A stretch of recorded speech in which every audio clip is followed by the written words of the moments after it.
የሀገራዊ ምክክር ኮሚሽን ለቀጣይ 8 ወራት መራዘሙ ነው የተነገረው። በህዝብ ተወካዮች ምክር ቤት በነበረው በትናንትናው ዕለት አስቸኳይ ስብሰባ እንዲራዘም ተወስኗል። የተለያዩ ጉዳዮች ተነስተዋል። በምክር ቤቱ ዶክተር ደሳለኝ ጫኔ ጠንካራ እንደዚሁም ጥያቄዎች ያቀርበዋል። በክልሉ ያሉ በርካታ ተጽዕኖ ፈጣሪዎች በታሰሩበት ወቅት ምንም አይነት ስለሱ የተነሳ ነገር የለም። በርካቶች ታስረዋል፣ ፖለቲከኞች እንደዚሁም ደግሞ የህዝብ ተወካዮች በህዝብ ተወካይ የተመረጡም ጭምር በታሰሩበት ምንድን ነው እየተሰራ ያለው ስለ እነሱ ጠይቃችኋል የሚል ጥያቄም ቀርቦላችኋል። እንደዚሁም በትግራይ ክልል ይሄ ምክክር ኮሚሽን እንዳይደረግ ማን ነው እየከለከለ ያለው የሚልም ጥያቄ ቀርቦላቸው ነበር። የመንግስት ተጠሪውም እንደዚሁ ተስፋዬ በልጅጌ ምላሽ ሰጥቷል። በዚህ ጉዳይ ይታወቃል ማን እንደከለከለ ህወሓት ነው ሲሉም እንደዚሁ ምላሽ ሰጥቷል። በመቀጠልም እንደዚሁም የምክክር ኮሚሽን እንደዚሁም ኮሚሽነሮችም በተገኙበት ነው ይህ እንግዲህ እንዲራዘም የተደረገው። መስፍን አርያም እንደዚሁ በዚህ ጉዳይ ፕሮፌሰር መስፍን አርያም በዚህ ጉዳይ ማብራሪያ ሰጥተዋል። በትግራይ ክልል ያለውን የምክክር ሂደት ወደ ሌላ ቦታ ወይም ወደ አዲስ አበባ ለማዛወርም እየተሰራ ነው ሲሉ በርካታ ጉዳይ አንስተዋል። ሰፋ ያለ መረጃ በዚህ ጉዳይ ይዤላችሁ መመለስ ይሆናል። እናንተ ግን ሰብስክራይብ ያደረጋችሁ አብራችሁ እንድትቆዩ በአክብሮት ጠይቃችኋለሁ። መልካም ቆይታ። በቀን 100 ያክል ሰዎች ወደ ሆስፒታል እያቀናሉ። የተገልጋይ ቁጥራችን ወደ 9000 ደርሷል። እንደዚሁም በቀን ለዳይፐር ብቻ 1.2 ሚሊዮን ብር እናወጣለን ሲሉ ገልጸዋል። የመቄዶንያ መስራች ዶክተር ቢኒያም ማለት ነው። የተገልጋይ ቁጥር ከ7500 ወደ 9000 ማደጉንም እንደዚሁ አያይዘው ገልጸዋል።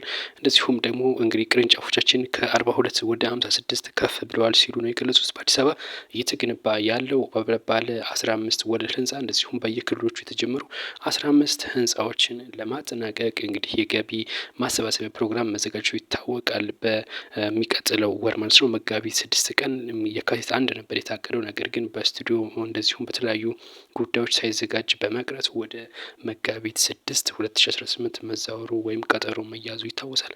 በቀን 3 ሚሊዮን ወጪ እናወጣለን ሲሉም ነው የገለጹት። በቀን 3 ሚሊዮን ብር ወጪ እንደሚወጣ ነው የገለጹት። እጅግ ከፍተኛ ወጪ ነው። እንደዚሁም በተለይም በርካታ እንግዲህ እርዳታ የሚደረግላቸው ወደ 3000 የሚጠጉት የአልጋ ቁራኛም እንደሆኑ ነው ዶክተር ቢኒያም የገለጹት ማለት ነው። እና በድርጅቱ አካውንት 7979 ማገዝ ትችላላችሁ ሲሉም ገልጸዋል። እንደዚሁም ደግሞ ቀጣይ በሚደረገው ድጋፍ ማለት ነው መጋቢት 6 2018 ሁላችሁም በዩቲዩብ እና በተለያዩ ድረገጾች ገቢ ማሰባሰቢያውን እንድታግዙ ሲሉ ጥሪ አስተላልፈዋል።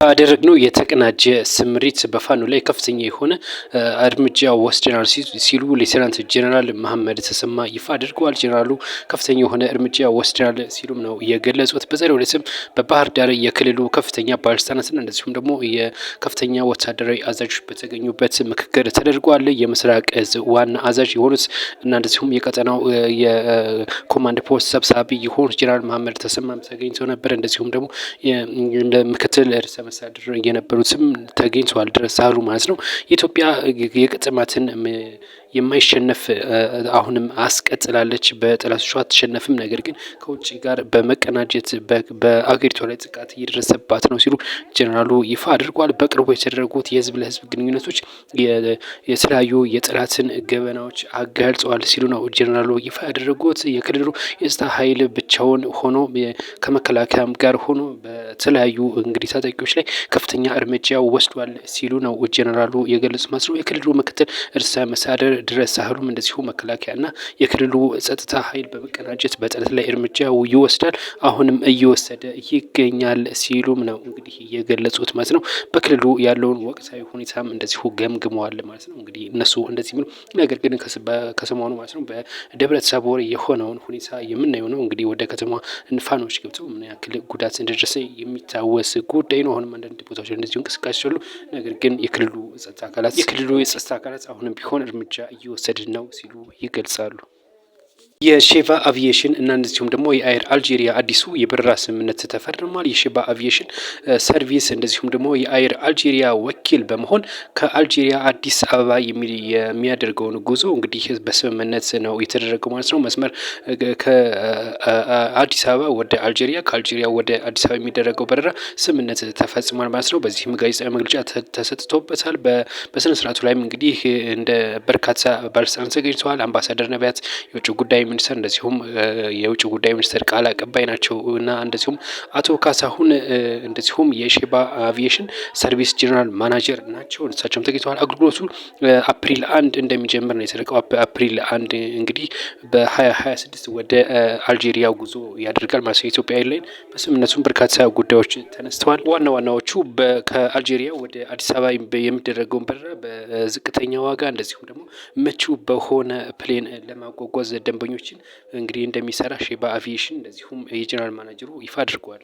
የኤርትራ ጦር በተንቤንና እንደዚሁም ደግሞ በአቢ አዲ ባሉ ቦታዎች ላይ በመግባት ዘረፋ እየፈጸመ መሆኑን አንዳንድ ምንጮች እየገለጹ ነው የሚገኘው። ከየካቲት 6 ጀምሮ በቦታው ላይ እንቅስቃሴ ማድረጉን ተከትሎ ማለት ነው በዛ በከተማ ያሉ እንቅስቃሴዎች እየተገደቡ እንደሆነም ጭምር የተነገረ ነው። ከሰሞኑ ውጥረት ባለባቸው በእነዚህ በተንቤንና እንደዚሁም በአቢ አዲ በሚባሉ ቦታዎች ላይ የኤርትራ ሰራዊቶች በርካታ እንቅስቃሴዎች ማድረጋቸው ለከተማው ስጋት መፍጠሩ የመረጃ ምንጮች ጠቅሰውናል። አዳዲስ መረጃ እንድሳችሁ ሰብስክራይብ፣ ፎሎ አድርጉ። መልካም ቆይታ